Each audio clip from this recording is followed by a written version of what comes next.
เอาเลยเนอะเจอกันจับเจอกันจุ๋งเนาะพี่น้องเอาเนาะเอาทำไมกำสายไฟเนอะเอาเดี๋ยวรอเอาเฮสักกับแป๊บเดียวโมเฮกำลังเพลงเอาตั้งขบวนมาลายเพชรเนาะตั้งซ้ายมือเนาะเดี๋ยวรอแป๊บเดียวโมเฮเอารถเฮถอยหลังได้บ่รถเฮถอยหลังได้นะครับเนอะน่าจะได้จับไต่จุ๋งบ้านเตะเคยอยู่เตะเคยนอนหมอนเตะเคยนอนผ้าตวกผ้าตุ้มใส่มงหมอนผ้ามันสีอ่อนลาก่อนแล้วค่ะลาตึงประตูลาตู้เสื้อผ้าลาตึงขวดยาขวดน้ำจะบ่ได้หันไปหลวงทรงสุขแถมซ้ำหมดสิทธิ์มาเยี่ยมมาใจลาถ้วยลาจอนหม้อนึ่งและไหลองเข้าเตาไฟหม้อข้างปากปิ่นลาพกลาเขียงจักไข่ขมิ้นลากงพอตีนลาพกลาจอทีวีระวิทยุประชุมหลอกเจ้าจำลาลาไปก่อนเด้อพี่น้องคงสาเป็นรวมทุกทำลาสู่โลกไปหน้า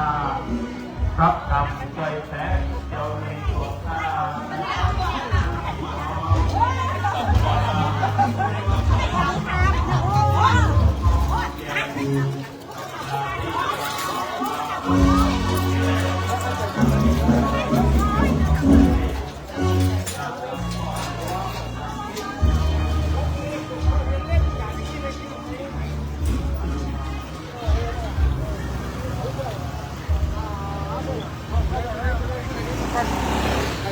หมูเหลืองเนี่ย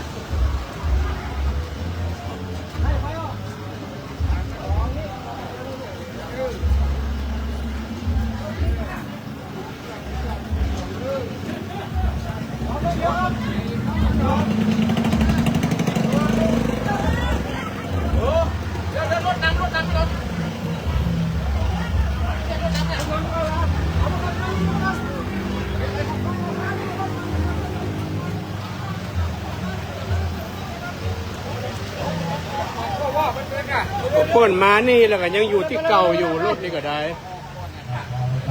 อยู่คุ้นรอกับไปอยู่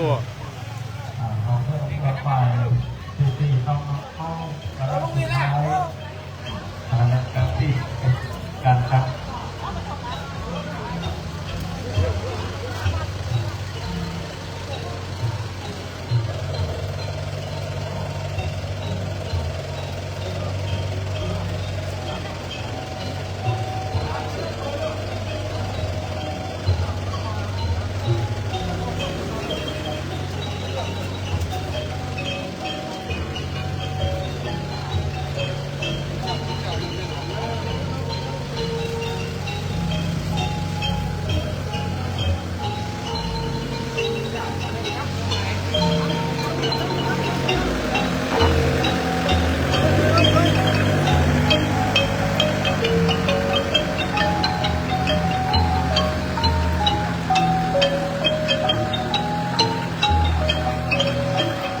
เดินไปส่งเอาเนอร์ช่วยกันนะครับเนาะพี่น้องเอาเนาะช่วยกัน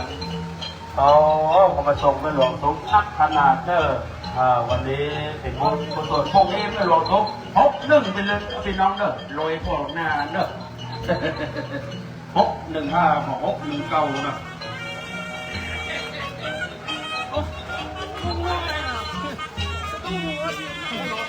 ช่วยกันจะช่วยกันจุงไปกับพี่น้องเนาะกล้วยขยับขยายกันไปคนสูงอยู่ด้านหน้าคนสูงอยู่กำลังเด้อนี่เสียบเส้นเดียวเงาไปปึ้งเลยนะวันนี้ก็รวมสถานที่จะพี่น้องแจกหมวกแจกปุ๊กกันไทยร้อนกันห้องแต่ก็วีได้แจกหมวกกันจะได้หมวกเราเด้อเอาอันเดียวเลยเด้อถ้าจ้องผมมีใส่นะ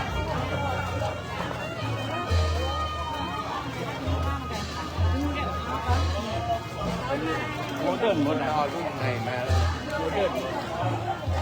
ช้าหรอช้าดีอ่ะครับผมว่าก็ต้องมีนะโมเสิร์ฟฝ่ายมันโวยเด้อเลยนะโอ้แต่เราลองของพวกเราโอเคพี่น้องหน้าคืน6 วันพี่น้องเนาะเกิดกันเป็นการเรียนการแต่ก็รวมกันเป็นรวมทุกส่วนพี่น้องการรวมกันเยอะมากไปปวดยึดนะ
ตอนหน้าเบรกอ่ะ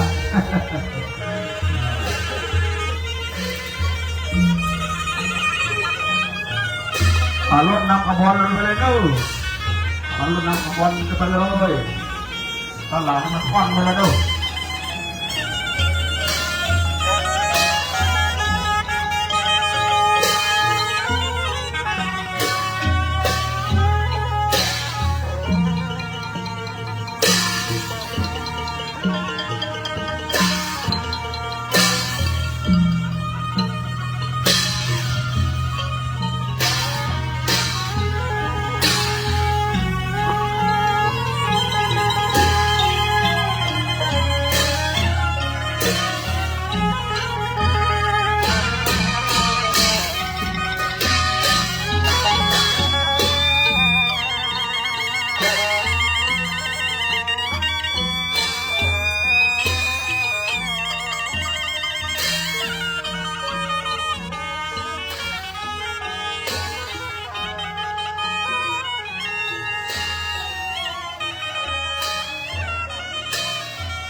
เอาย่างทำเดียว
ยวเอา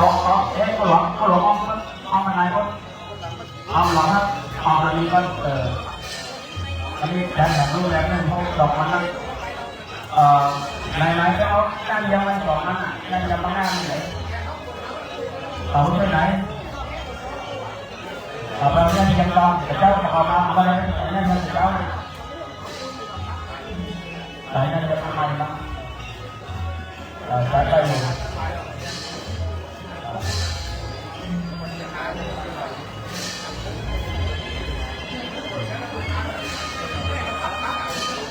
เอารถแห่มาเพื่อ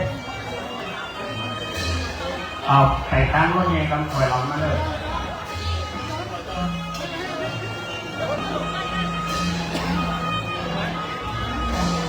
เอารถแห่มาได้เลยตรงมาได้เลย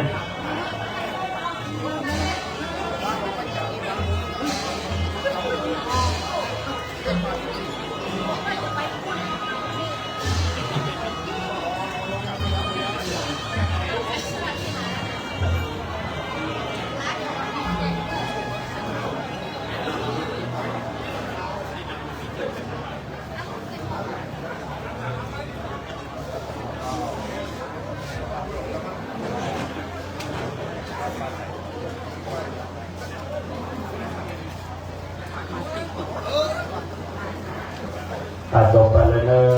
อะพี่น้องมาพักผ่อนกันนะครับเนอะเราสักคำหนึ่งจัดสถานที่เลยครับมีกาแฟนะตรงไปเลยตรงไปไหนตรงไปไหนได้หรอเอามีตะพุดด้วยอันเล็กอันที่เก่าเล็กพูดเลยอันที่เก่า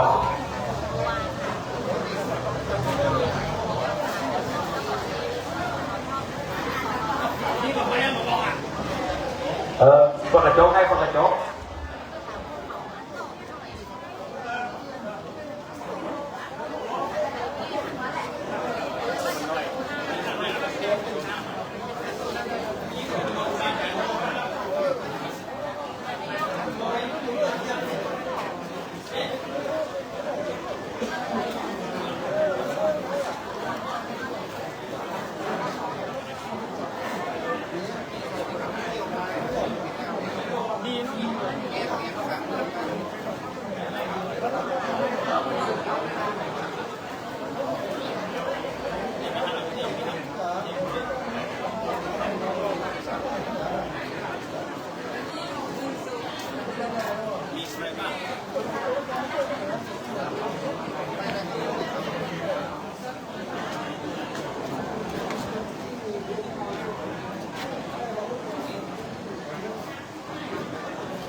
ท่านสทชาติมานี่ว่ามั่งเอกสารและชื่อวางข้างไม่ไหนเราจะได้คัดต้นไปเพราะว่าพี่น้องถ่ายที่ใส่น้องมาไก่กันนักวันนี้ภาพกองสุขุมประมาณ50 ชุด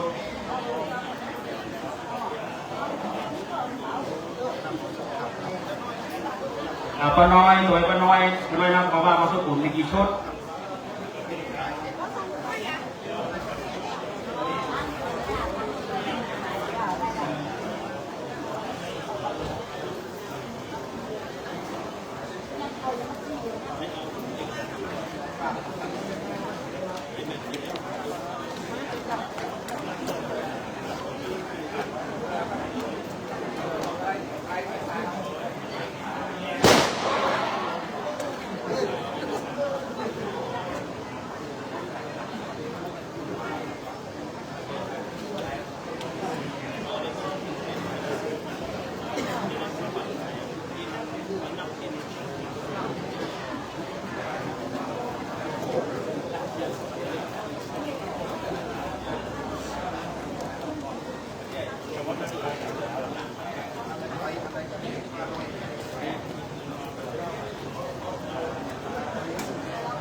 พี่น้องศรัทธาญาติโยมมาถึง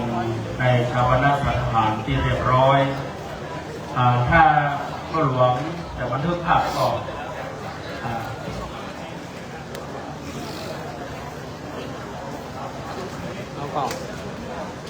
พี่น้องทั้งวงตนครอบครัวของแม่หลวงสมศุขจะได้บันทึกภาพรอสักกรรมก็จะได้เลิกเพราะว่าทางรายชื่อรายนามกำลังเตรียมจะได้ประกอบพิธี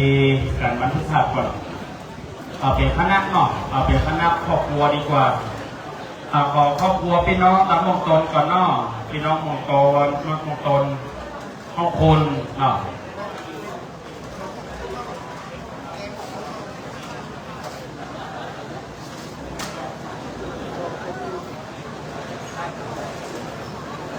ได้เจอพี่น้องวงตนเนอ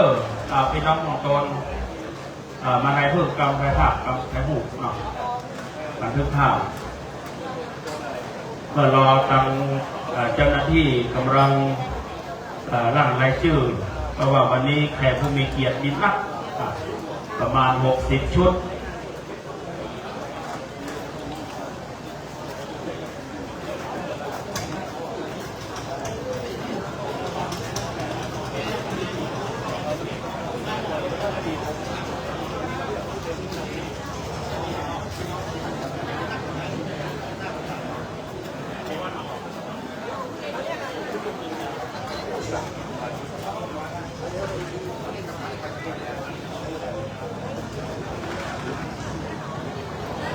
อันนี้พี่น้องของตนมาเลยเนอะครับพี่น้องของตนวันนี้ได้มาร่วมส่งประการทางข้าว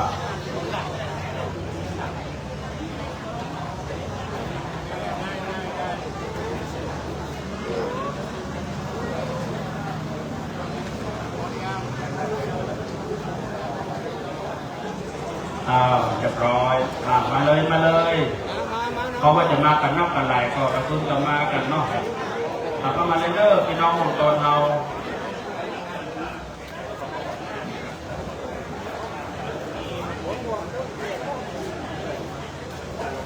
อันนี้สายพี่สายน้องกันไม่หลวงโศกทุกวั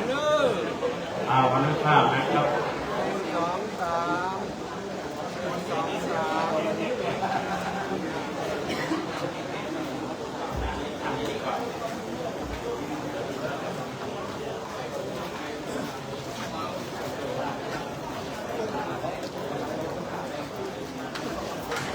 พี่น้องห้องคูนเนอร์สายพี่สายน้องตำบลหลงสันเรียนเชิญพี่น้องตามห้องคูนวันนี้ก็ห้องคูนก็มีงานข่าวดำชาปนกิจวันนี้ตัวแต่ว่าก็มากันนักกันหลายเรียนเชิญพี่น้องห้องคูนเนอร์พี่น้องห้องคูนร่องคูนเรียนเชิญผมมีไผ่นะ2 คนนะวะ มาเลยเสร็จแล้วก็ติดตามไปต้องพี่น้องบวกเป็ดพี่น้องบวกเป็ดพี่น้องตระกูลบุญคำพี่โลกมาโตยรีสายปีใส่น้องกำก็ตันเนาะประชุมเนาะกำเป็นประชุมพี่น้องห้องคุณก็ตามเป็นคนหนองกงไม่ชุมเป็นคนห้องคุณจะมากันนับกันหลายวันนี้ขอบคุณมากต่อไปพี่น้องบวกเป็ดพี่น้องบวกเป็ดกำเนาะประธานแม่บ้านนามาเนอร์วันนี้ประธานแม่บ้านบวกเป็ดมาร่วม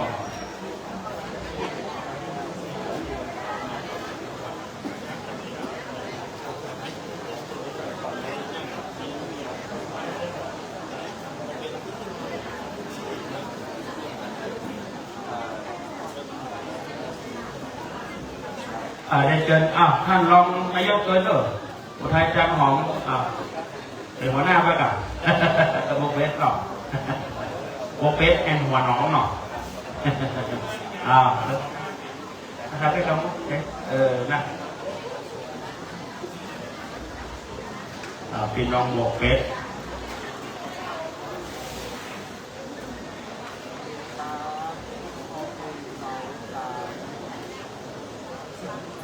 นะ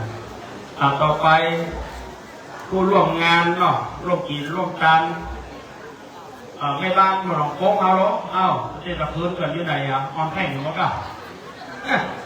มาเลยที่ร่วมกันก็ไม่หลงสมทุกมีการมีงานอย่างเจ้าหมูเลี้ยงมาเลยมากันรบห้องเขามาเลยจะเฮ้ยน้องชื่อก่อนถ้าห้องชื่อมาเลยออกมาเลยถ้าห้องชื่อผู้หลวงจะอ้นนะมาเลยหมู่ม้วนเดียวกันมาเลยทุกคนนับหอมแกงหนัวด้วยกันไปไหนไปด้วยกันคุณ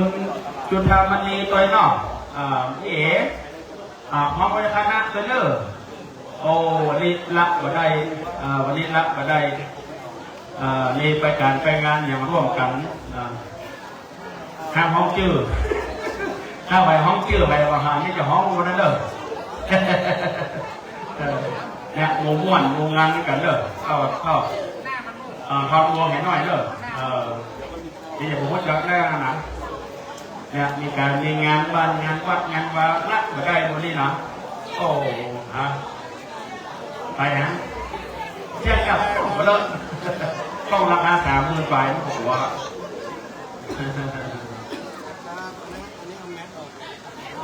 แม่ออกกับผู้จังหน้า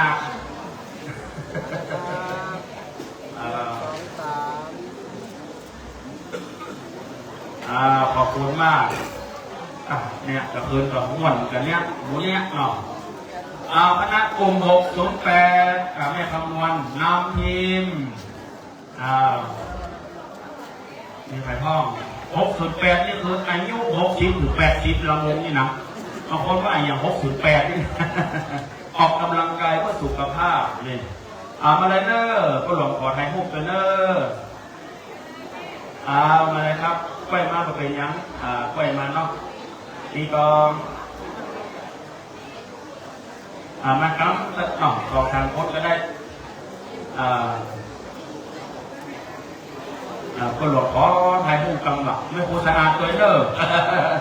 วันนี้เนี่ยสุขภาพแข็งแรงกันไม่แก้วไม่เอียดเนาะอายุ80 ปลายนี่ออกกำลังกายได้อยู่พี่น้องสบายแล้วพวกก็รอกำกำลังเดินมานี่รวมด้วยช่วยกัน เดี๋ยวขอทีมงานขยมวัดเลยเนอะทีมงานขยมวัดก็เขียนตลาตัดไม้ด้วยกันเนอะสทชัดให้โม่แล้วคนขับรถจุเจ้าโดยทุกคนเนอะผู้หลวงสาธิตขอเมตตาเนอะกกตกินกับตุ๊กไม่ใช่แบบกกตการเลือกตั้งไม่ใช่ไปไหนไปส่งทุกเจ้าถ้าผมมีสารถีลิขิตจะพี่น้องเนอะถึงวันนี้นะคนเดียวก็ไม่ได้ขอเรียนเชิญพี่น้องเรียนเชิญผู้ช่วยผู้หลวงคนขับรถทุกเจ้าโดยโรงแรมน้ำพิมพ์น้อยมามาเลยเด้อน้อยเอามาเลยชั่วโมงทุกครั้งมาทุกครั้งมาเลยทำไปเลยมาเลยกองของน้ำพิมพ์เล่นมาเลยไปเลยไปเลยเร็วๆเดี๋ยวหมดตัดไม้เดียวกันเนี่ยมาเลยมันได้มาเลยด้วยกันเลยไม่ใช่อย่าเที่ยวพัดปัดกูกับที่หาประจำมาอันนี้ไปช่วยกันเที่ยวพัดปัดกวาดเนอะพี่น้องเนอะไปเที่ยวปัดตัดของป่าสมวนนะแต่ไม่ข้าวหลามวันนี้ร่วมกันขอบคุณมากคนขับรถตุเจ้าตลาเก้าเลยยังเดียวเนี่ยไม่ได้มาสอบกรมหอไปเที่ยวนี่ไม่ได้ไทยเลยนะ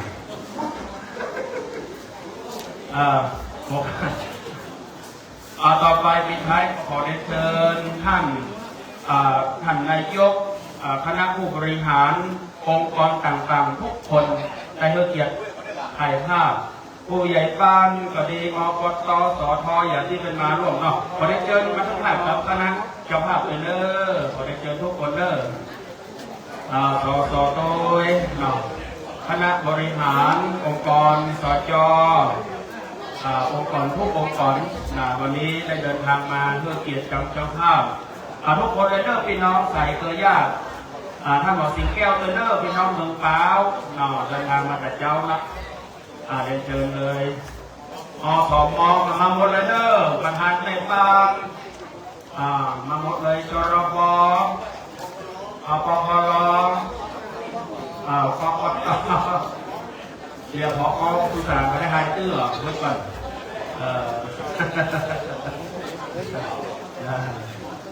ผู้หลวงบ้านเตอร์เนอร์ผู้ช่วยเนอร์มาเลยเดี๋ยวจะได้เข้าที่ไหนก็เลยเป็นผู้นำรายการพิธีผ้าบางสกุลในศาสนาพิธีเป็นลำดับต่อไป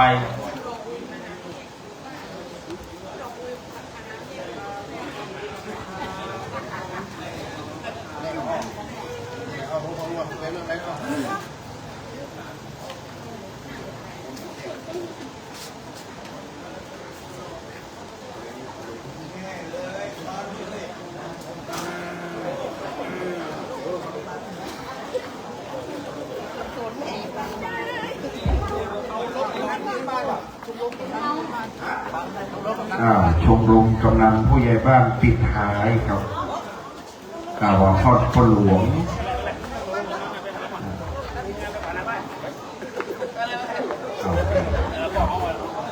พ่อหลวงสัมทิศขอทีมกำนันผู้ใหญ่บ้านสารวัตรแพทย์ผู้ช่วยในตำบลต้นเตานะครับปิดท้ายขอบคุณครับครบถ้วนต่อไปพ่อหลวงสันทิศบุญตันดีประจำที่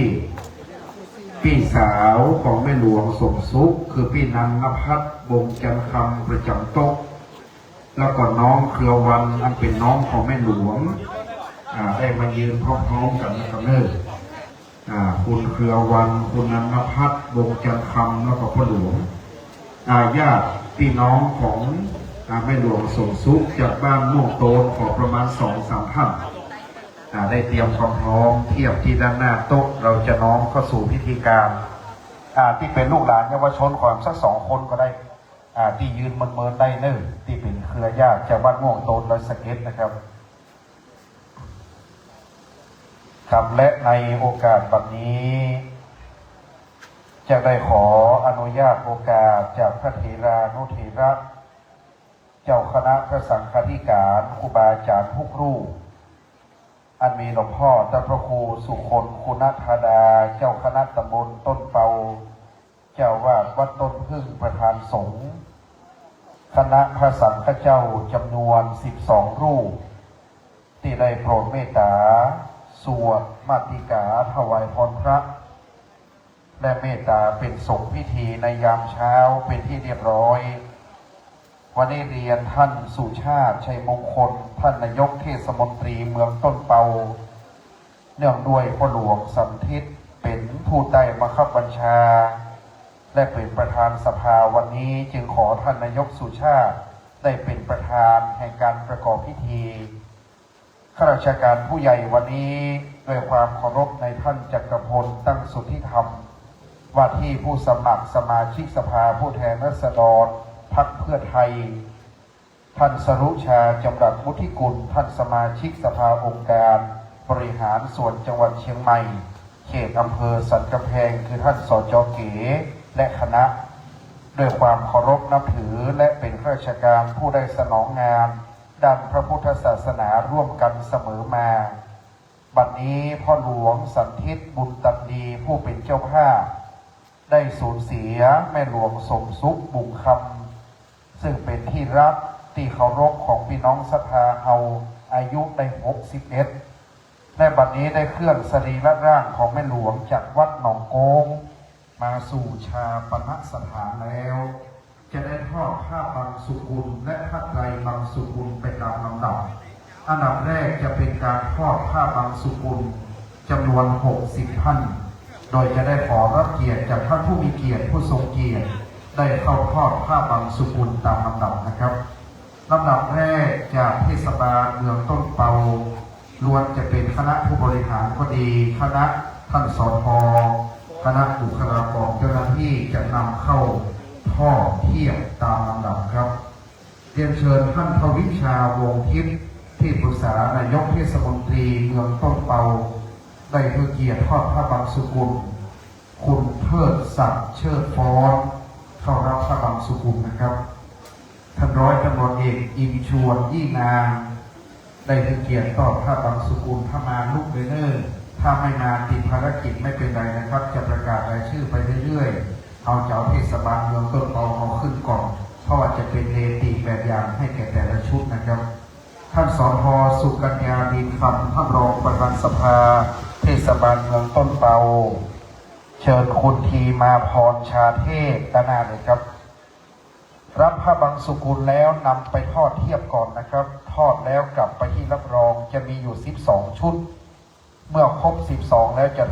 ซ้อนทับด้านบนอีกชุดหนึ่งนะครับท่านสท.คัมภีร์โคตรเวียงสท.อดิเรกเตชะคอดท่านสท.สายฝนใจคำแปงสท.อภิรัตน์นามชื่นท่านสท.วิวัฒน์ใหม่แก้วท่านสท.ประชันยี่นางได้เรียนเชิญคุณทรงโปรดใจคำแปงครับวันนี้ส่วนของเทศบาลเมืองต้นเปาล้วนคณะผู้บริหารบุคลากรเจ้าหน้าที่ผู้มีเกียรติผู้ทรงเกียรตินะครับข้าราชการผู้ใหญ่ต่อไปเรียนเชิญท่านสท.นาถวัฒน์ยะจาครับเรียนเชิญคุณรัชนีวงศ์ทิพย์คุณอาลีรัตน์นามวงศ์คุณวารุณีใจบุญมาขอเรียนเชิญท่านครับ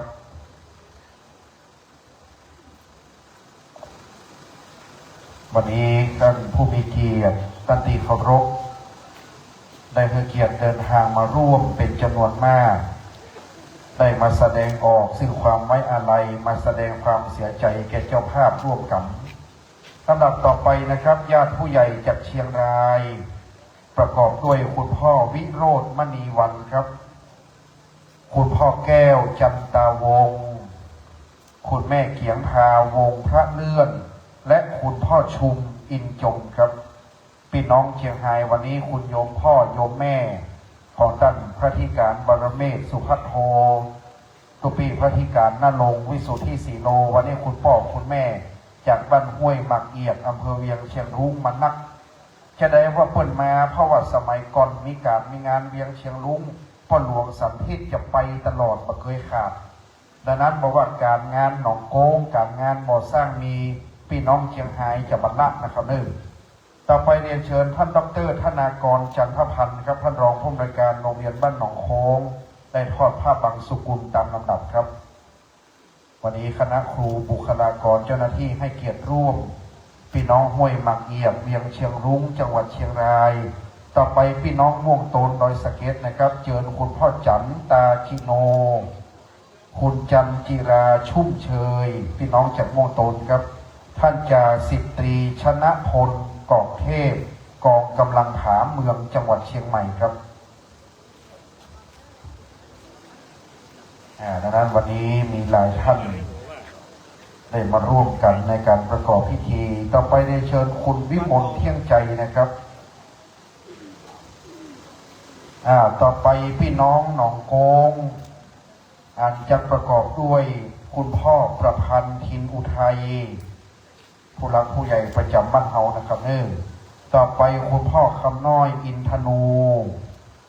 คุณพ่อไพโรจน์นะครับคุณพ่อไพโรจน์คุณแม่นวลกันทวงศ์แม่คำนวณพี่น้องหนองโกงนะครับคุณแม่แก้วใจคำแปงให้เชิญได้เรื่อยเลยครับผมต่างเจ้าภาพน้อมทอดผ้าบังสุกุลแล้วกับที่รับรองนะครับเราจะต่อผ้าบังสุกุลก่อน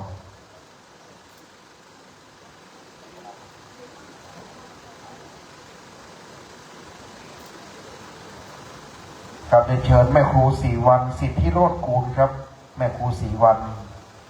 ต่อไปเชิญคุณแม่ศรีสุวรรณครับพี่น้องหนองโกงบ้านเฮาวันนี้กรรมการวัดกรรมการหมู่บ้าน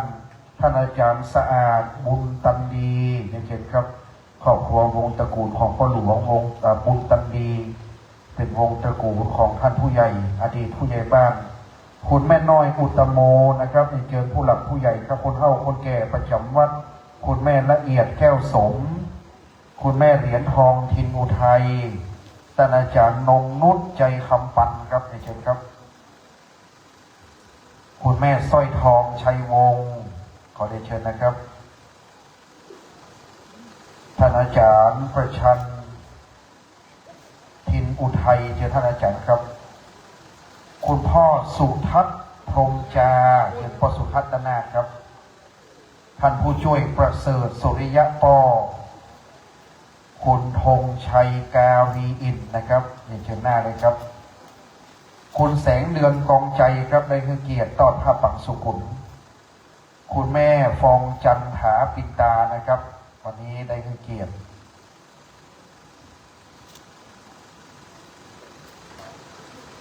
จากนั้นเชิญคุณมัสพลกาวีอินครับ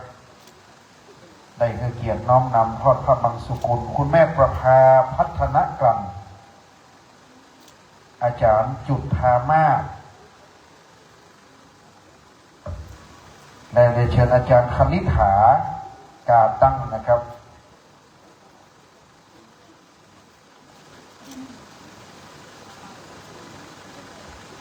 เชิญคณะครูโรงเรียนหนองโกงคณะญาติพี่น้องม่วงโตนพี่น้องเชียงรายจากนั้นเรียนเชิญคุณจุฑามณีทิพเนตรนะครับ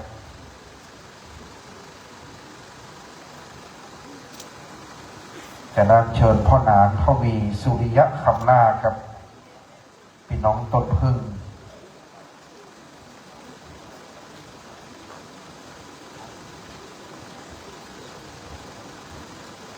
จากนั้นได้เชิญคุณลุงแดงคุณลุงทวีครับพี่น้องต้นพึ่งโชเฟอร์ขับรถบอกว่าวันนี้มาครบหมดจัดไปครับในนามของพี่น้องตัวแทนบ่อสร้างนะครับผู้ช่วยฝนปหลวงสุนทรวงเลยนะครับพี่น้องบ่อสร้างจะแห่งหลายท่านนะครับมาให้เกียรติวันนี้แล้วก็ทีมงานอาจารย์เก่งนะครับได้เชิญจากบวกกลางหลวงครับ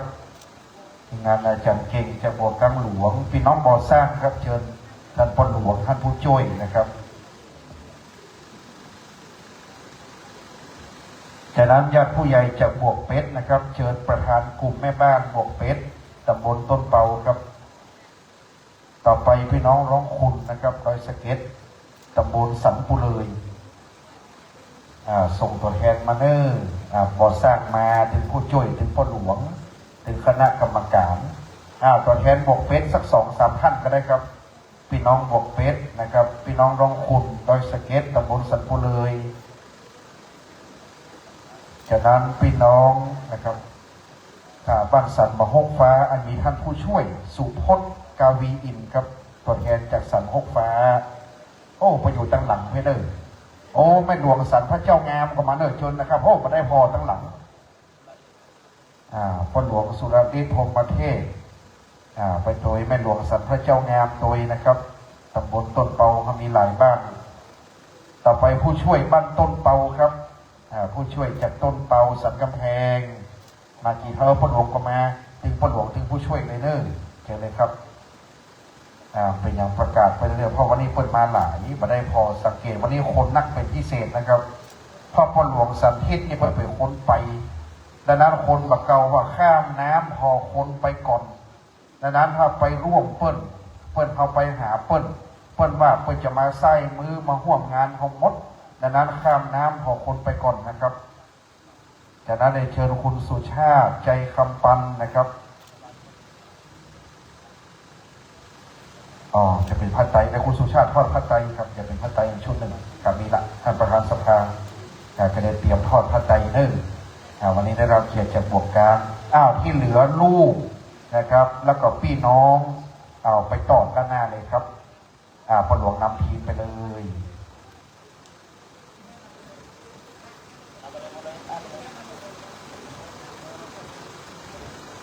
ต่อทางให้ครบต่อไป12 ไตรนะครับจะเดินทางไปทีละท่านเพื่อความงดงามและความเรียบร้อยจะต่อทับด้านบนผ้าปังสุกุลแต่เราจะมอบทีละท่าน12 ท่านใช้เวลาไม่นานครับจะได้ขอรับเกียรติจากข้าราชการผู้ใหญ่ผู้หลักผู้ใหญ่ในอำเภอและในตำบลของเราลำดับที่1ครับเรียนเชิญท่านสจ.สรุชาจำรัดวุฒิกุลท่านสจ.เก๋นำเป็นท่านที่1เนื่องโดยท่านปฏิบัติงานมาโดยตลอดนะครับตั้งต้นพ่อหลวงเป็นผู้เชิญไตรที่1ท่านสจ.เก๋สรุชาจำรัดวุฒิกุลครับ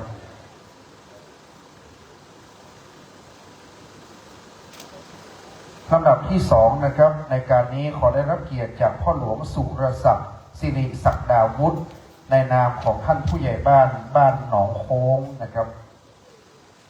ผู้เตือเขาเป็นผู้ช่วยวันนี้ได้ปฏิบัติหน้าที่วันนี้พ่อหลวงสันทิศมาเป็นเจ้าผ้าต้องมอบผ้านะครับนี่ต่อไปครับเรียนเชิญท่านผู้อำนวยการสิงแก้วกันทิยะท่านผู้อำนวยการโรงพยาบาลส่งเสริมสุขภาพตำบลทุ่งหลวงอำเภอพร้าวผู้อำนวยการศูนย์สาธารณสุขและการแพทย์ทุ่งหลวงพร้าวครับวันนี้ได้ดูแลความเรียบร้อยได้เสียสละปฏิบัติหน้าที่เพื่อส่วนรวมนะครับต่อไปเรียนเชิญท่านรองสรัญวิทย์ทอดเสียงครับท่านรองนายกเทศมนตรีเมืองต้นเปาครับวันนี้ท่านรองมาครบถ้วนให้เกียรติแก่เจ้าภาพนะครับลำดับต่อไปครับเรียนเชิญท่านรองทัศกรสุยะไอท่านรองนายกเทศมนตรีเมืองต้นเปาครับท่านรองทั้ง2 ท่านได้ให้เกียรติแก่ครอบครัววงตระกูลของพ่อหลวงสันทิศแม่หลวงสมสุขนะครับวันนี้ลำดับต่อจากนั้นเรียนเชิญคุณจันทิมาตะแสงเลขานุการนายกเทศมนตรีเมืองต้นเปาครับ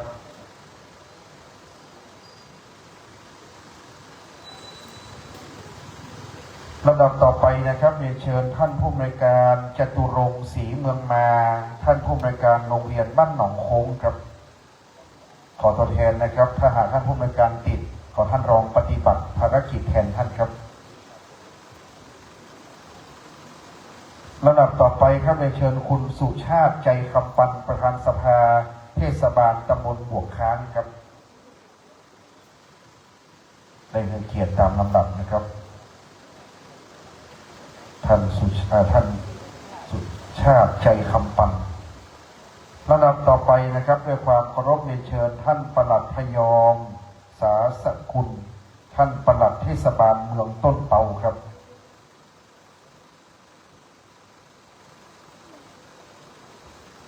ต่อจากนั้นเรียนเชิญท่านกำนันจงวิทย์ลีคำ ท่านกำนันตำบลต้นเปาครับ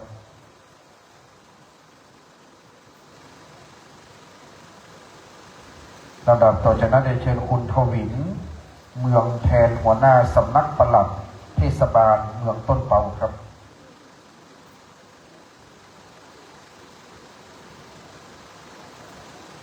และด้วยความเคารพเรียนเชิญท่านจักรพลตั้งสุทธิธรรมว่าที่ผู้สมัครสมาชิกสภาผู้แทนราษฎรพรรคเพื่อไทยครับ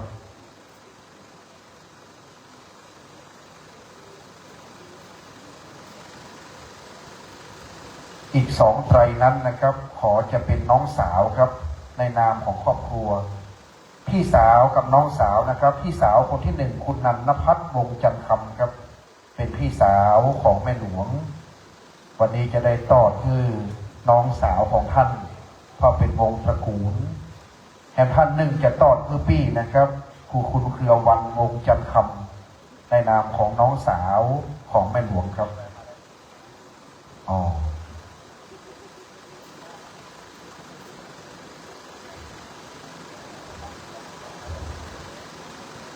ครบเนาะขาดไป1 ไตรเนาะท่านรองอุทัยจันหอมเป็นผู้ทอดครับทางปฏิบัติและเป็นผู้มีเกียรติด้วยนะครับ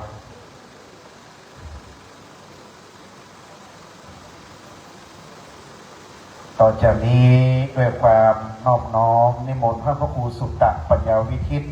รองเจ้าคณะตำบลต้นเปานำคณะสงฆ์12 รูปและสามเณรด้วยที่ได้สวดมาติกาจะได้บังสุกุมในยามบ่ายนะครับขอนิมนต์12 รูปครับ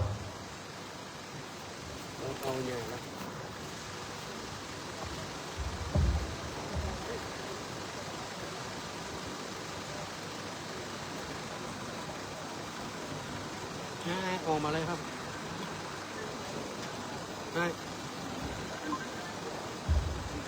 ผู้ท่านน้อมประนมมือขึ้นนะครับเนื่องอยู่ในอาการอันสำรวมตั้งจิตเพื่อเป็นสมาธิพระสงฆ์จะพิจารณาพระไตรปังสุกุลและพระปังสุกุลตามลำดับนะครับ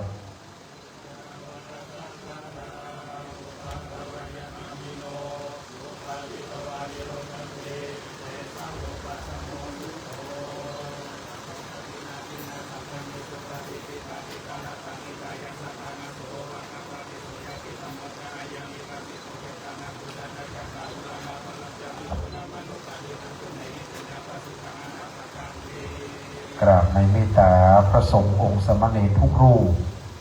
ที่ได้โปรดเมตตาพิจารณาพระไตรปังสุกุลและพระปังสุกุลเรียบร้อยต่อจากนี้ไปนะครับหลังจากนี้จะเป็นการทอดพระไตรปังสุกุล1 ไตรเรียกว่าไตรรวมญาติแล้วจากนั้นจะมอบกองทุนมูลนิธิประจำลำดับครับเจ้าหน้าที่จัดเตรียมโต๊ะและจัดเตรียมที่กรวดน้ำสำหรับการทอดพระไตรปังสุกุลของประธานในพิธีนับเป็นไตรรวมญาติที่จะได้พัฒนาวัดสุสานและความเรียบร้อยของบ้านเฮาอย่างต่อไปนะครับเนื่อง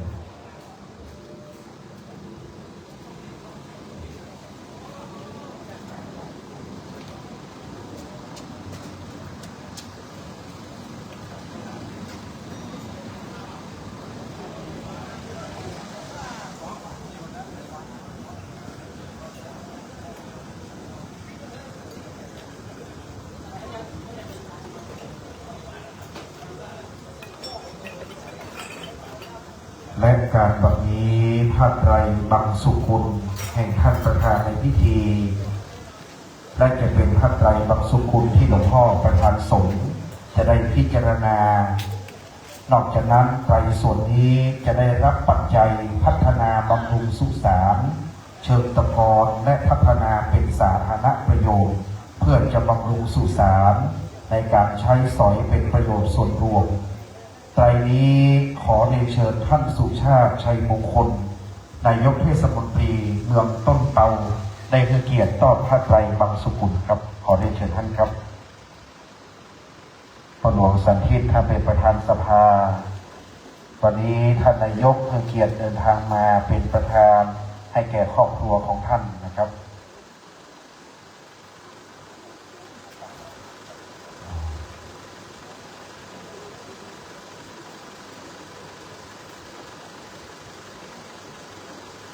วันนี้เมื่อท่านนายกได้ทอดแล้วจะได้ยืนเทียบที่ห้องกัมนะครับท่านนายกครับเพราะว่าจะได้ขอ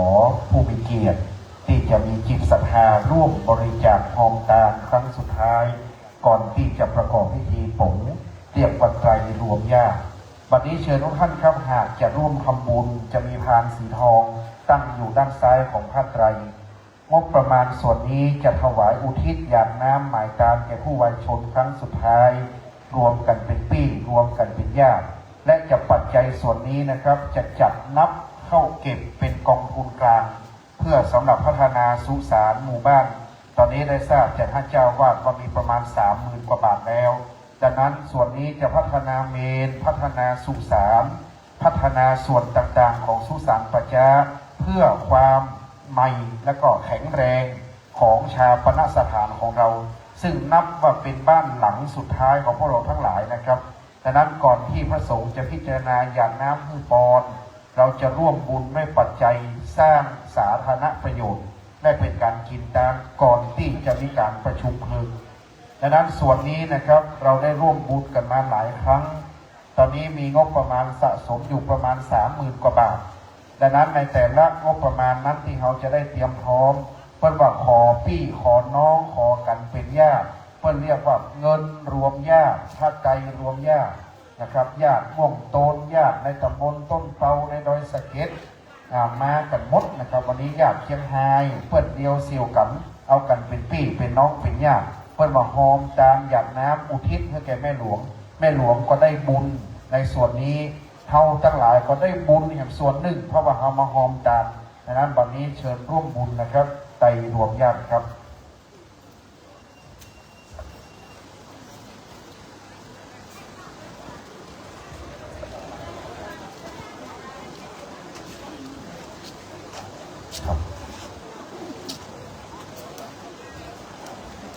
วันนี้ไตรรวมญาติได้ร่วมกันสร้างความดีได้สร้างเป็นกองทุนสาธารณประโยชน์นะครับร่วมกัน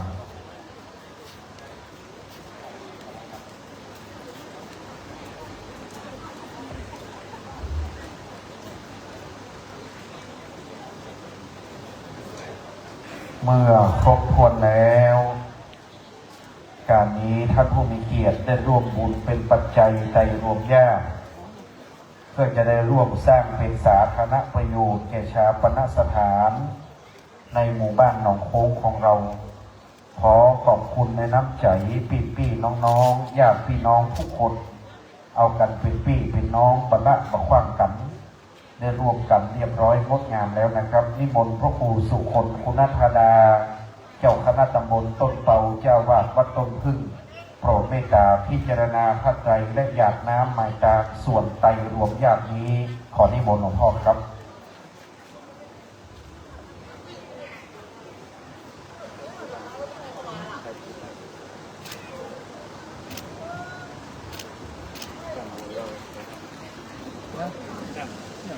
น้อมประนมมือขึ้นเนิ่น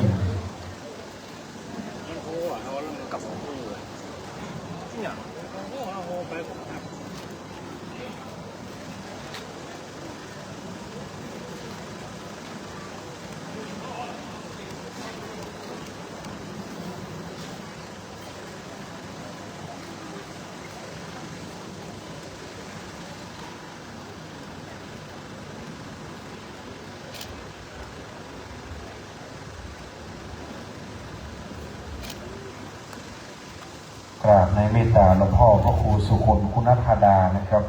ขอบพระคุณท่านสุชาติชัยมงคลนายกเทศมนตรีเมืองต้นเปาได้เข้าสู่ที่รับรองครับจากนั้นพ่อหลวงสันทิตจะเป็นผู้มอบปัจจัยนะครับกับพ่อหลวงบ้านเฮาเปิดจัดนับและแจ้งให้ที่ประชุมทราบแจ้งต่อไฟใส่ต่อน้ำว่างบประมาณแต่ละครั้งได้เท่าไหร่จัดเก็บเท่าไหร่อย่างไรเพื่อจะได้โปร่งใสให้ที่ประชุมผู้ร่วมบุญได้สบายใจนะครับว่าแต่ละรอบแต่ละครั้งได้ปัจจัยเท่าไหร่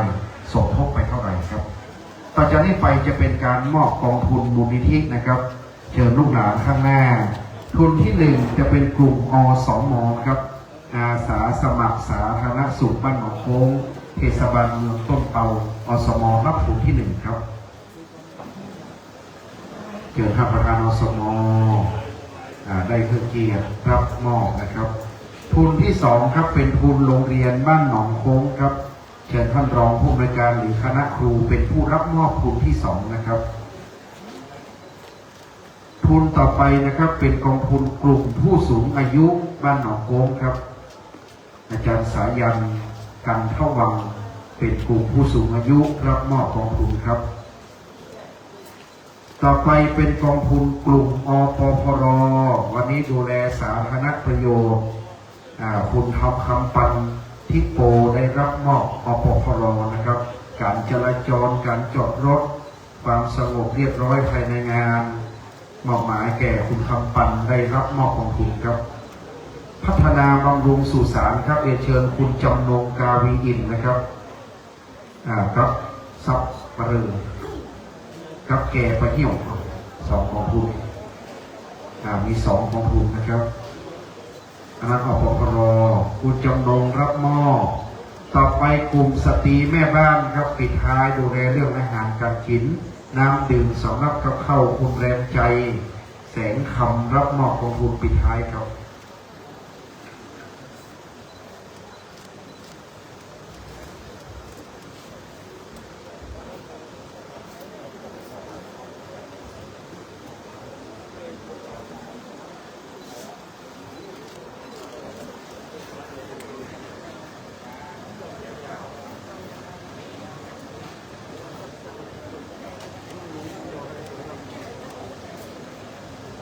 และต่อจากนี้นะครับรอพสตแล้วก็โรงเรียนศูนย์ฟื้นฟูศูนย์เด็กเล็กพัดลมที่นำมาเป็นพวงหรีดวันนี้โดยธรรมเนียมจะต้องเก็บไว้ที่วัดแต่วันนี้เราจะต้องมอบเป็นสาธารณประโยชน์4แห่งนะครับดังนั้นตัวที่1มอบแก่โรงพยาบาลส่งเสริมสุขภาพตำบลครับเชิญรพสตรับพัดลมตัวที่1ครับพัดลมตัวที่1นะครับประธานสายฝน2ในนอกของรพสตประธานสายฝนขอคนช่วยยกตัวหนึ่งเล่นกลับมายากนะครับต่อไปโรงเรียนครับมอบแก่โรงเรียนใช้ในห้องเรียนปฏิบัติการต่างๆนะครับขอท่านรองผู้อำนวยการก็ได้นอกรับมอบเป็นของโรงเรียนโอ้เพื่อแข็งแรงเพื่อเป็นรพสตต้องสุขภาพแข็งแรงพอหลวงเอามาแท่งหนึ่งตัวก้ากรรม2ตัวเป๊ะคนเดียวนะโรงเรียนครับต่อไปศูนย์ฟื้นฟูครับศูนย์ฟื้นฟูขอคุณครูจับให้กับนักเรียนนะครับอำนวยความสะดวกต่อไปศูนย์ฟื้นฟูครับศูนย์ฟื้นฟูอยู่ไหนเลยเอาออกมาแล้วไม่ใช่เราคนมา5%ท่านรองอย่างศูนย์ฟื้นฟูนี่ท่านใดเทศบาลก่อนเราเทศบาลกับศูนย์ฟื้นฟูขอเทศบาลครับศูนย์ฟื้นฟูครับท่านรองก่อนท่านรองก็ได้ครับท่านรองศูนย์ฟื้นฟูครับอีกหลังหนึ่งนะครับเป็นศูนย์พัฒนาเด็กเล็กครับคณะครูเด็กเล็กนะครับหรือว่าจะเป็นคณะสทไปรับอะไรท่านเลขาก็ได้นะครับ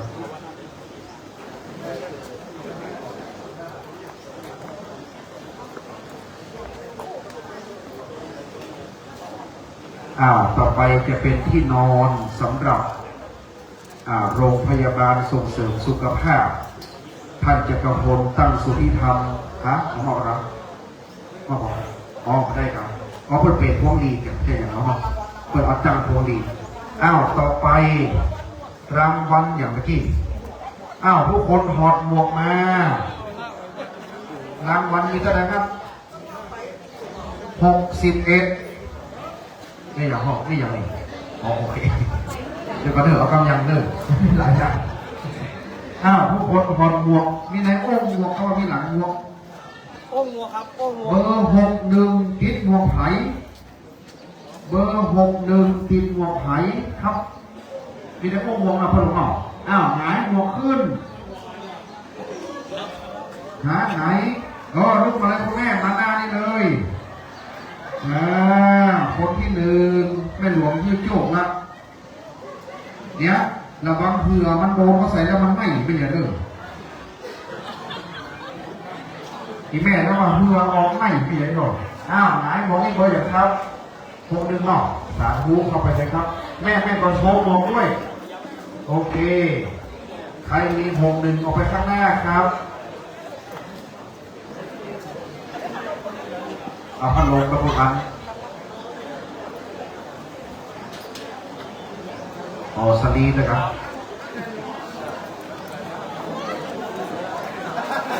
ไม่ใช่หรอกอีแม่มาที่ของเราพอสตอได้ครับแม่โอเค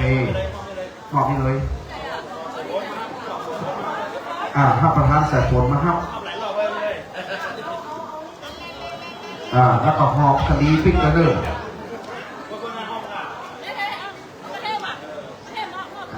แม่เอาคือเราพอสตอไปใจคือผู้ป่วยเวลาไปใช้บริการจะได้นอนสลีนุ่มๆขอบคุณครับเรียงตัวใครผู้หลงหมายเลข1ว่าไงไหมครับ1บันไดของใครครับไหนมองเห็นไหมเบอร์1มีกอถ้ามีตามวัดหนองโกงเนื้อมาหรือยังเบอร์1มีไหนครับนักเรียนไหนพอลูกน้องเสือน้ำไหนมองพลอกนี่ครับพอหลอกนี่มองไม่ก็เราประกาศไม่เขียนให้เขาไหมไม่เขียนคนเดียวเบอร์1เดียวนะไม่มีนอกถ้าใครมีก็มาห้ามทีหลังห้ามมีตามตุลูคิมไปเลยครบถ้วนนะครับบัดนี้การทอดผ้าไตรบางสุกุลและผ้าบางสุกุลสำเร็จปัจจัยรวมญาติที่ได้ 4,535 บาทนะครับ 4,535 บาทบัดนี้เชิญท่านโปรดยืนขึ้นและสงบจิตน้อมนำบุญกุศลถึงแก่ดวงวิญญาณของแม่หลวงสมสุขผู้ล่วงลับดับขันไปแล้วบัดนี้ตั้งใจอยู่ในอาการอันสำรวมประมาณ30 วินาทีเชิดชูความดีโดยพร้อมกันณบัดนี้ครับ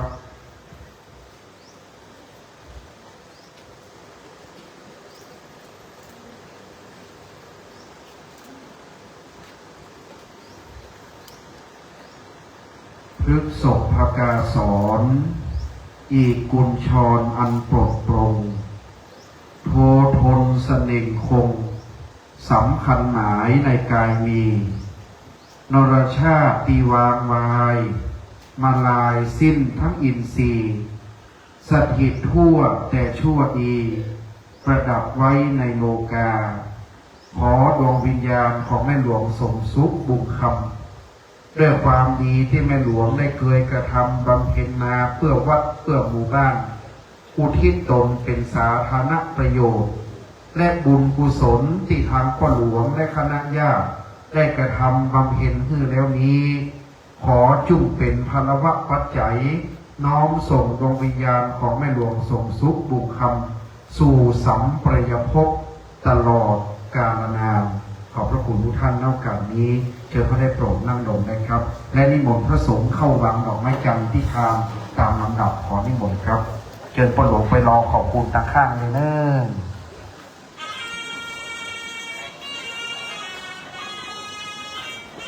ต่อไปศรัทธาถ้าใครบัดนี้ดอกไม้จันทร์หยิบที่โต๊ะได้เลยนะครับบัดนี้เมื่อพระสงฆ์สามเณรวางดอกไม้จันทร์แล้วพ่อหลวงยืนรอขอบคุณในนามเจ้าภาพเชิญท่านสุชาติชัยมงคลครับนำท่านจักรพลท่านเก๋และคณะญาติโยมท่านรองนายกเข้าวางดอกไม้จันทร์ตามลำดับนะครับขอบพระคุณทุกท่านครับ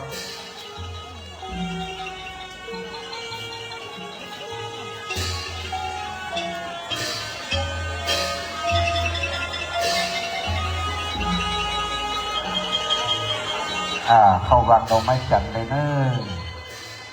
ทั้งสุภาพบุรุษและสตรีเข้าพร้อมๆกันเลยนะครับถึงก่อนวางก่อนคณะกรรมการสุสานหากดอกไม้จันทร์เต็มออกกองเรืออย่างมาให้ออกนะครับเนอะถ้ามันเต็มทานแล้วเอามาให้ออกเพื่อจะได้นำไปเผาที่บนกิจการทานเสาะกองเสาะถุงเนอะ ถ้าดอกไม้จันทร์มันเต็มทานแล้วก็ให้ออกนะครับเอาไปใส่ไว้บนเมนก่อนเลยก็ได้เตรียมกล่องเตรียมอย่างไว้เลยนะครับ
วันนี้ปัจจัยที่ปักหน้าผ้าได้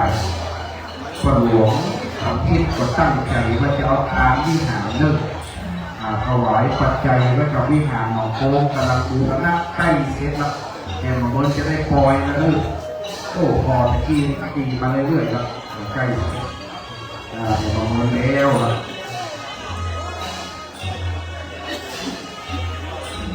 วันนี้งดงามเรียบร้อยเป็นระเบียบแบบแผนวันนี้เจ้าข้าขอขอบคุณนะแขกจังจองพี่น้องจากบ้านมาได้ไปตักไปถามใครจะไปโขกเรื่องเพราะว่าคนหลวงก็มีคนเดียวไปตักมาซิมาเสี่ยงโอ้จะเดี๋ยวมันตกห้องไปวันนี้ขาดตกบกห้องประการใดขออภัยเป็นเจ้าข้าแล้วก็ขอบคุณเองเจ้าข้าตัวเลิศถ้าว่าวันนี้มีเรื่องขาดตกบกพร่องอันใดในนามเจ้าข้าขอรับไว้ต้องขอสู่งานอภัยและขอบคุณในน้ำจิตน้ำใจของผู้มีเกียรตินะครับที่ได้เสียสละจากงานและเวลามาร่วมมีกล่องไม้จันทร์ที่โต๊ะขาวมาวางได้เลย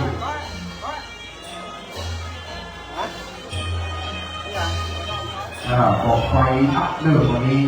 จะได้ช่วยกับผมประชุมเพลิงจริงแล้วก็ทิ้งแยกย้ายนะครับตอนนี้ภัยปฏิภารกิจขอเข้ามาอยู่ในพวกคนนึงบ่ายโมงฝ่ายน้อยอยู่ครับวันนี้แล้วเจ้าเดี๋ยวแกน้อยส่วนหน้าไฟที่ดีโดชื่อว่าปากกาปากน้ำขอบคุณคณะนักเรียนโรงเรียนบ้านหนองโค้งเป็นจิตอาสามาบริการน้ำดื่มคณะครูวันนี้ท่านรองผู้บริการสนับสนุนรองโดยคณะครูนำนักเรียนมาร่วมทุกงานเราเรื่องงานวัดงานบ้านจะมีนักเรียนมาร่วมหมดหนองโค้งเราเป็นหนองโค้งโมเดลสุดยอดโรงเรียนหนองโค้งโมเดลวันนี้มาช่วยจิตอาสาก็เรียบร้อยดีขอบคุณพี่น้องในตำบลต้นเปาทุกหมู่บ้านนะครับขอบคุณพี่น้องในตำบลต้นเปาทุกบ้านพี่น้องจากร้อยสะเก็ดพี่น้องหกโตขอบคุณไปตามจังหวัดเชียงรายบ้านห้วยนางเอียพี่น้องเชียงรุ้งจากจังหวัดเชียงรายวันนี้กันหลายนะครับบ้านเกิดของผู้เจ้าหลวงวัดของโค้งและผู้เจ้าหลวงวัดก่อสร้างวันนี้พี่น้องเชียงรายมานักคุณโยมพ่อโยมแม่มากันหลายมาช่วยครับขอบคุณกำนันผู้ใหญ่บ้านสารวัตรแพทย์ผู้ช่วยขอบคุณนายกของพ่อหลวงพ่อกำนันของวันนี้ขอบคุณพี่น้องสถาบันเฮาขอบคุณมูแง่ด้วยขอบคุณประจำมูแง่ช่างภาพวันนี้ทีมงานมาทุกงานกรรมการวัดพร้อมแล้วครบถ้วนแล้ววางดอกไม้จันทร์ให้ครบวางสวยดอกวางดอกไม้จันทร์ให้มาทำใครจะเอาสวยดอกก็ได้ใครจะเอาดอกไม้จันทร์ก็ได้มาเดียวกันนะครับใช้ได้มาทำสวยดอกสวยข้าวตอกผูกเทียนดอกไม้จันทร์ได้หมดนะครับเลยถ้าพร้อมแล้วจะขอสุภาพบุรุษ เพราะว่าจะเป็นอปพรกลุ่มพ่อบ้านกลุ่มเยาวชนได้ช่วยกันเคลื่อนย้ายสรีระร่างของแม่หลวงขึ้นตั้งบนจิตรกาภาตอนนี้ขอทีมงานพ่อใจทีมงานพ่อใจเตรียมพร้อมรวมพลังรวมพลังนะครับหญ้าอะไรดีเก็บดอกอะไรดีเก็บพวงดีอะไรจะเอาเผาเอาในเมนไว้เลยพวงดีอะไรเผาใส่ในเมนน้อยพุทธมันเติบนี่ละย่านเทียมไว้วัดเนพวงดีน้อยเอาใส่เมนลูกเพราะว่าได้ว่าจะเอาเผาก็โป่งมดนะครับพวงดีน้อยเอาใส่ในเมนลูกเก็บโต๊ะนะครับรวมพลังอปพรกลุ่มพ่อบ้านวันนี้ขอบคุณพ่อหลวงบ้านเฮาเด้อพ่อหลวงเขาวันนี้นำทีมขนาดด้วยกระแตท่านผู้ใหญ่ปัจจุบันเอาหูกไปด้านหน้าเพราะว่าหูกนี่จะเอายอดตามวิหารอุทิศคือแม่หลวง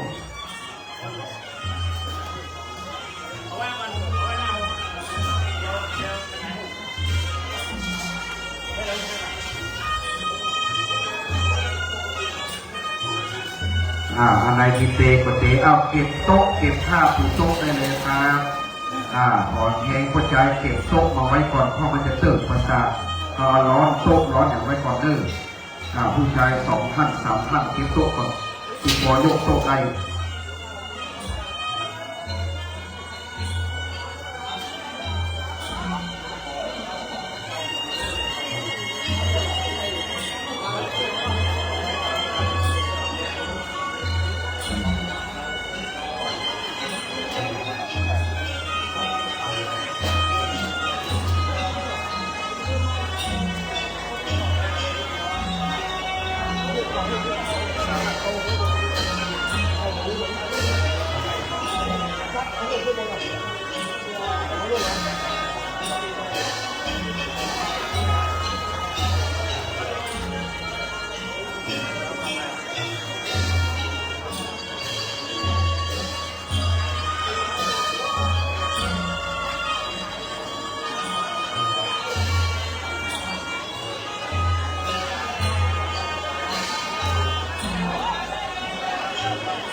คุณอาหารเอาไปเสี่ยง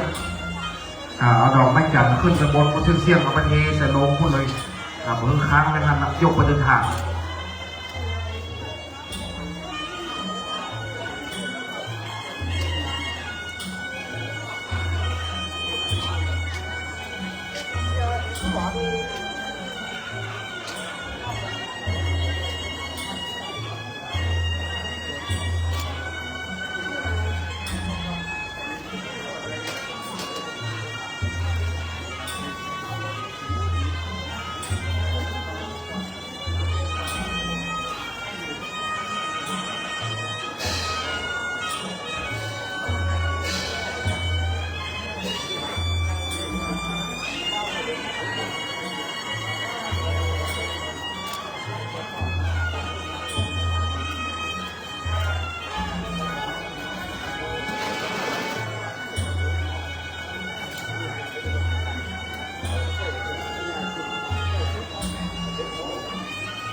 วันนี้การตั้งสรีระร่างได้สำเร็จเสร็จสิ้นไปเป็นที่เรียบร้อยต่อจากนี้ไปจะได้ทำการประชุมเพลิงเลิกสร้างสุขสการตามโบราณประเพณีจะได้ขอนิมนต์ท่านพระธิการบารมีสุภัทโทอันเป็นท่านเจ้าว่า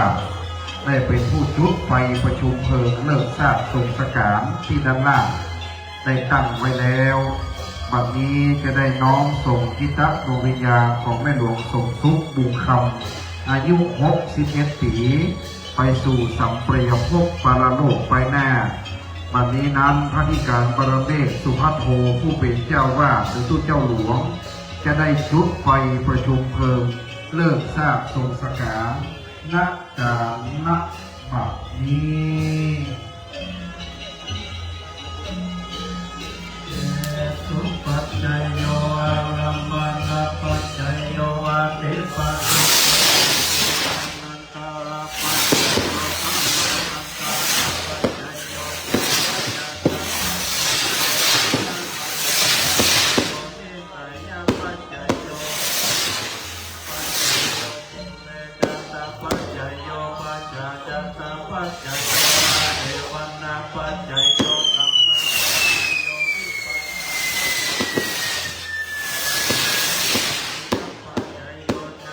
ปัจจโยมัคคะปัจจโยสัมปโยตัปัจจโยวิปโยตัปัจจโยอาติปัจจโยนาติปัจจโยวิคาตาโยอาวิคาตาปัจจโย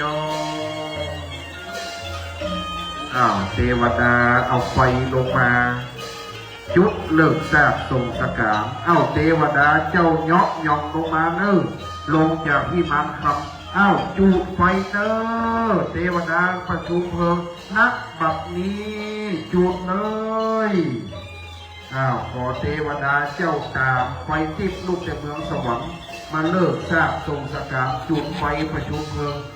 เทวดาเนาะยองเสด็จลงมาเน้อจุดประชุมเพลิงเลิกทราบทรงสการณการณบัดนี้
บัดนี้ขอบคุณท่านผู้มีเกียรติท่านผู้ทรงเกียรติที่ได้ให้เกียรติเดินทางมาร่วมวันนี้นะครับการประชุมเพลิงเป็นที่สำเร็จเรียบร้อยเดินทางกลับโดยสวัสดิภาพในนามเจ้าภาพขอขอบคุณนโมทนาบรรดาสาธุชนพุทธบริษัทน้อยใหญ่มีใจการเดินทางกลับโดยสวัสดิภาพขอขอบคุณมาณโอกาสนี้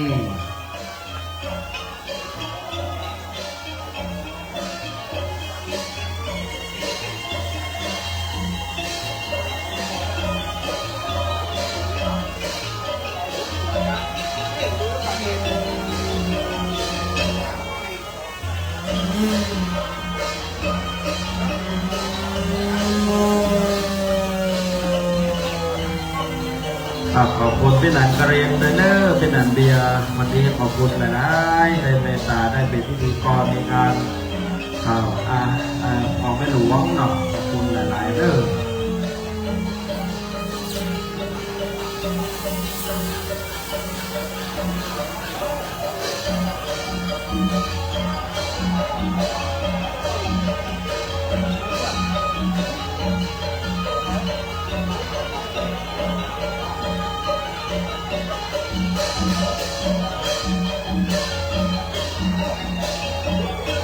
Thank you.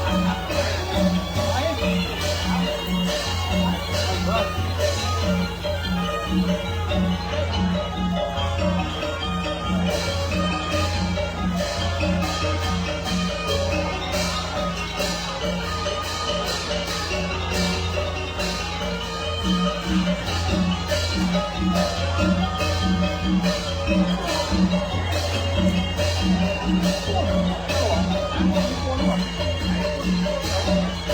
อบคุณพี่น้องใส่วิทย์ใส่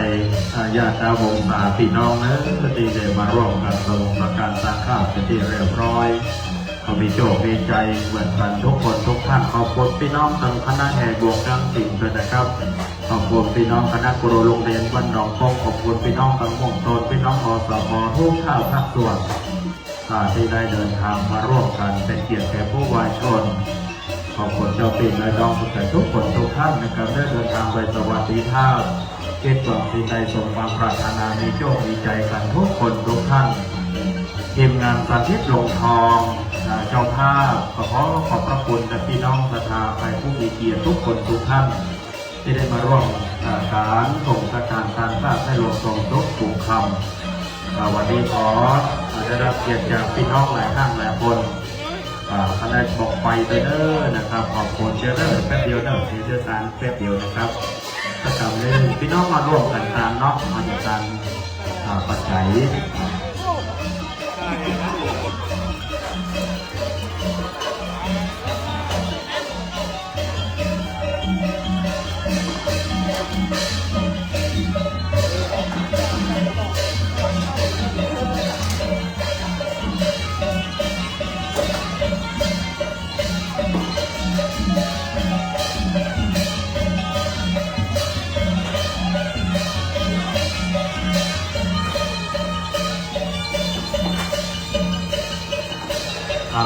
พี่น้องขอได้มาก่อนเนอยัตถาวริวหาปุราปริปุเรนติสาคารังเอวังเอวะอิโตทินัมเปตานังอุปกัปปติอิจิตังปฏิตังตุมหังคิปะเมวะสมิงชันโตทัพเพเรตุสังขปัจจโทปนารโสยัตถามณิโสติระโสยัตถาปณิไม่มีพระลงการที่บุญตดีพร้อมด้วยญาติกาพี่น้องทุกผู้ทุกคนน้องถวายปัจจัยถวายเพื่อเป็นการเพื่อบำรุงบูรณะปฏิสังขรณ์วิหารวัดหนองคงวัดนี้แต่ได้มีขอบุญกุศลไปถึงดวงวิญญาณของแม่ลงสมทบบุญตดีหรือว่าบุญคำอันพูดจุติตายสู่โลกเป็นหน้าขอเชิญรับเอาบุญกินบุญตันเกโตปณิพานมีด้วยประการชันใดก็ขอให้สมความปรารถนาไปจุ่มเมื่อจุยามนั้นจุ่มจักมีเที่ยงแท้ดีโตยาติธรรมโมจายามิทัสเตโตเปตนาปุจจาจักตาอุราราพรัญชาภิกุณามานุปฏินันตมเหหิปุญญาปโสตังอนัปกันติสัพพิติโยวิวาจันตุสัพพะโรโควินาสันตุมาเตภวะสันตรโยทุกขิติกายุโกภวะหาภิวาอนาติริสานิจังมุทาปัจจายิโนจัตตาโลธรรมาวัฏันติอายุวันโนสุขังปะลังขอบคุณนะน้องโบนาเนอ